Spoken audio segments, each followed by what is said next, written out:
నరసేపు అనర్గళంగా తెలంగాణ ప్రయోజనాల కోసం మరీ ముఖ్యంగా పాలమూరు రంగారెడ్డి ఎత్తిపోతల పథకం మీద కేసీఆర్ గారు ప్రెస్ మీట్ పెట్టి సూటిగా రేవంత్ గారి ప్రభుత్వాన్ని మరి కేంద్రంలో ఉన్న బీజేపీ డిసెంబర్ 2024లో ప్రాజెక్టు యొక్క డిపిఆర్ని తిరిగి పంపిస్తే ఎందుకు కాంగ్రెస్ ప్రభుత్వం మౌనంగా ఉంది?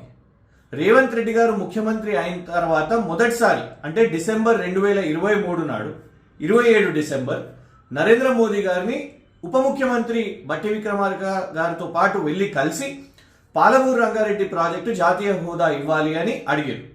రాష్ట్రానికి వచ్చిన తర్వాత కేంద్రం సానుకూలంగా ఉంది, జాతీయ హోదా ఇస్తుంది అని కూడా పేపర్ స్టేట్మెంట్స్ ఇచ్చారు. ఇవన్నిటి విషయం మీద సూటిగా కేసీఆర్ గారు ప్రెస్ మీట్ పెట్టారు. మరి పాలమూరు రంగారెడ్డి ప్రాజెక్టు విషయం మీద అటు కేంద్రం చేస్తున్న అన్యాయం, ఇటు ఆంధ్రప్రదేశ్ ప్రభుత్వం చేస్తున్న మరి వారు ముందుకు పోతున్న ప్రాజెక్టులు కానివ్వండి, టెండర్స్ కానివ్వండి, వీటి మీద ఎందుకు రేవంత్ గారి ప్రభుత్వం స్పందిస్తలేదు అని అడిగినందుకు సబ్జెక్టు మీద మాట్లాడకుండా ఏ విధంగా ఫ్రస్ట్రేట్ అయ్యి వాళ్ళ రేవంత్ రెడ్డి గారు మరి మీరు ఎందుకు శాపనార్థాలు పెడుతున్నారో, ఎందుకంత బూతులు మాట్లాడుతున్నారో ఒక ముఖ్యమంత్రి స్థాయికి అది సరిగ్గా లేదు. వ్యక్తిగతంగా నాకు తెలిసి దేశంలోనే ప్రపంచంలోనే ఎవరు కూడా వారి ప్రత్యర్థి చనిపోవాలి, ఉరేసుకోవాలి, దూకి సావాలి అని ఇట్లా మాట్లాడడం కరెక్ట్ కాదు.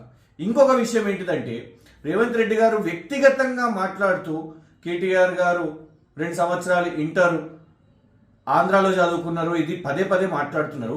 రేవంత్ రెడ్డి గారు మిమ్మల్ని సూటిగా ఒకటే ప్రశ్న అడుగుతా.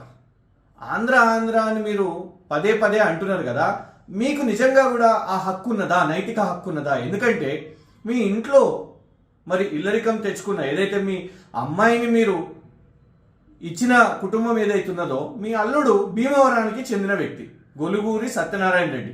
ఎవరైతే ఆ ఫ్యామిలీకి చాలా ఫ్రాడ్ కేసెస్ ఉన్నాయో, చాలా మరి బ్యాంక్స్ దగ్గరికి వెళ్ళి డబ్బులు తీసుకొని ఆ బ్యాంకులు నోటీసులు ఇచ్చిందో వాళ్ళు భీమవరానికి చెందిన వాళ్ళు.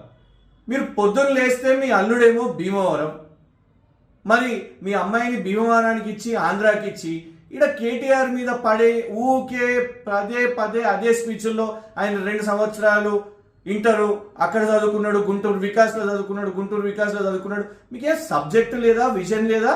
లేదు. కనీసం ఈ నిజాన్ని అంటే మంచితనం, కేటీఆర్ గారు కేసీఆర్ గారు మీ కుటుంబ సభ్యుల గురించి మాట్లాడరు అనే మంచితనాన్ని మీరు అడ్వాంటేజ్గా తీసుకుంటున్నారు. మాకు కూడా ఇప్పుడు మాట్లాడాలని లేదు, కానీ ఇవాళ కూడా ఇన్ని సంవత్సరాల తర్వాత కూడా మళ్ళీ గదే స్పీచ్ చెప్పడానికి బోర్ కొడతలేదా మీకు?